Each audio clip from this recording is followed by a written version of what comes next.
सुप्रभात प्यारे बच्चों, आज की ऑनलाइन क्लास में आप सबका स्वागत है। अब इस विषय की वीडियो आप एक साथ देख सकते हैं। इसके लिए YouTube में मेरी चैनल सर्च करके चैनल में जाके प्लेलिस्ट में सारे वीडियोस इस विषय के देख सकते हैं। तो बच्चों, आज के वीडियो में हम सीखेंगे हिंदी कक्षा 6 द्वितीय सत्र का पाठ नंबर 2, अनूठे इंसान। अनूठे यानी अलग और इंसान यानी मानव। अनूठे यानी अलग मानव। अलग किस तरह कि वह सब इंसानों से अलग हो। अनूठा यानी अलग अथवा अनोखा। तो अनोखे दो मानवों की बात इस पाठ में की गई है। एक तो है नेपोलियन बोनापार्ट और दूसरा है एक केरल की देशभक्त लड़की कौमुदी। नेपोलियन को हम सब जानते हैं कि वो पूरे विश्व को जीतने निकला था।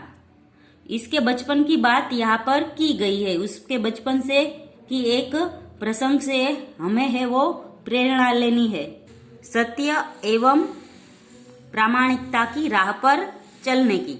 और दूसरी लड़की है कौमुदी जो देशभक्त है, उससे प्रेरणा लेनी है कि सच्चा दान किसे कहते हैं, सच्चे दान में हम क्या दे सकते हैं।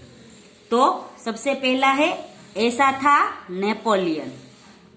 नेपोलियन जब छोटा लड़का था तभी से वह सत्यवादी था। सत्यवादी यानी सत्य बोलने वाला। हमेशा वो सच ही बोलता था, झूठ कभी नहीं बोलता था। एक दिन वह अपनी बहन इलाइजा के साथ आंख मिचोली खेल रहा था। आंख मिचोली यानी जो आंखों पर पट्टी बांधकर जो खेल खेला जाता है वह। इलाइजा छिपी थी और नेपोलियन उसे ढूंढने के लिए इधर उधर दौड़ रहा था।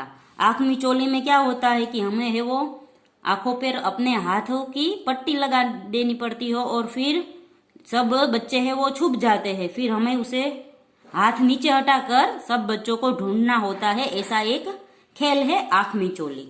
नेपोलियन के टकराने से उसकी टोकरी नीचे गिर पड़ी।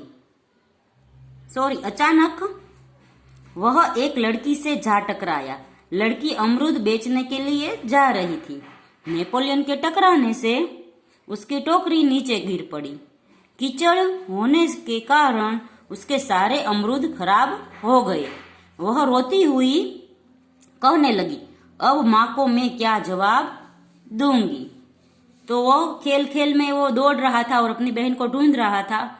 उतने में एक लड़की से वो टकरा गया जो अमरूद बेच रही थी और उसके सारे अमरूद है वो कीचड़ में गिर गए थे, इसलिए वो लड़की है वो रो रही थी। इलाइजा कहने लगी, चलो भैया हम यहाँ से भाग चले।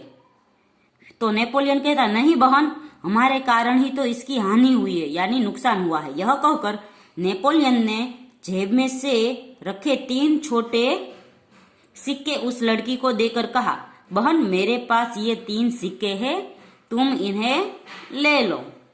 इन 3 सिक्कों से क्या होगा, मेरी माँ मुझे बहुत मारेगी। लड़की ने कहा, अच्छा तो तुम हमारे साथ घर चलो, हम तुम्हें अपनी माँ से और पैसे दिलवा देंगे। तो लड़की को नेपोलियन है उसके पास 3 सिक्के थे वो दे रहा था। तो लड़की बोलने लगी, इससे मेरा क्या होगा, मेरे अमरूद तो ज्यादा इससे कीमती थे। तो नेपोलियन बोला कि मैं मेरी माँ से तुम्हें और पैसे दिलवा दूंगा, इसलिए तुम मेरे साथ घर चलो। इस पर इलाइजा ने नेपोलियन से कहा, भैया इसे घर ले चलोगे तो माँ नाराज होगी। नेपोलियन नहीं माना। वह उस लड़की को अपने साथ घर ले गया। माँ को घटना की जानकारी देकर वह बोला, माँ आप मुझे जो जेब खर्च देती है उसमें से इस लड़की को पैसे दे दीजिए। माँ ने कहा, ठीक है, मैं तुम्हारी सच्चाई से खुश हूँ, मगर याद रखना अब तुम्हें 1 महीने तक जेब खर्च के लिए कुछ भी नहीं मिलेगा। माँ ने कहा। तो नेपोलियन ने माँ से कहा कि बेबी तुम मुझे जो पॉकेट मनी देती हो उसमें से इसके जितने पैसे हो वो दे देना और मुझे मत देना। तो माँ ने कहा, 1 महीने की पॉकेट मनी है वो इसके अमरूदों में लगेगी, इसलिए मैं तुम्हें 1 महीने तक कोई पैसे नहीं दूंगी। ठीक है माँ, नेपोलियन ने हंसते हुए कहा। माँ ने उस लड़की को 2 बड़े सिक्के दिए। वह खुशी खुशी घर लौट गई। नेपोलियन को धक्का देने की सजा तो मिली, परंतु सच के पथ पर चलने के कारण उसे यह सजा भुगतने में अद्भुत आनंद आया।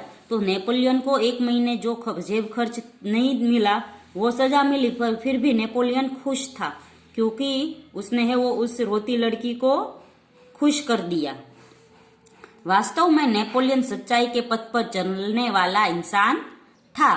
बचपन से ही उसे खुद पर दृढ़ विश्वास था और दृढ़ इच्छा शक्ति भी। तो नेपोलियन को 1 महीने का जेब खर्च नहीं मिला, फिर भी वह खुश था, और वह इसलिए खुश था कि वह वास्तव में सच्चाई के पथ पर चलने वाला था। वो ऐसा होता तो वहां से भाग भी सकता था, वो लड़की रोती हुई छोड़कर, क्योंकि लड़की ने नेपोलियन को देखा नहीं। यदि देखा होता तो भी नेपोलियन वहां से भाग सकता था और उसके 1 महीने की जेब खर्च बच सकती थी। पर नेपोलियन ने ऐसा नहीं किया, क्योंकि नेपोलियन हमेशा सच बोलने वाला और प्रामाणिकता की राह पर चलने वाला व्यक्ति था, इसलिए उसने सजा भी भुगती और जो उस लड़की का नुकसान किया था वो भी उसने उतार दिया।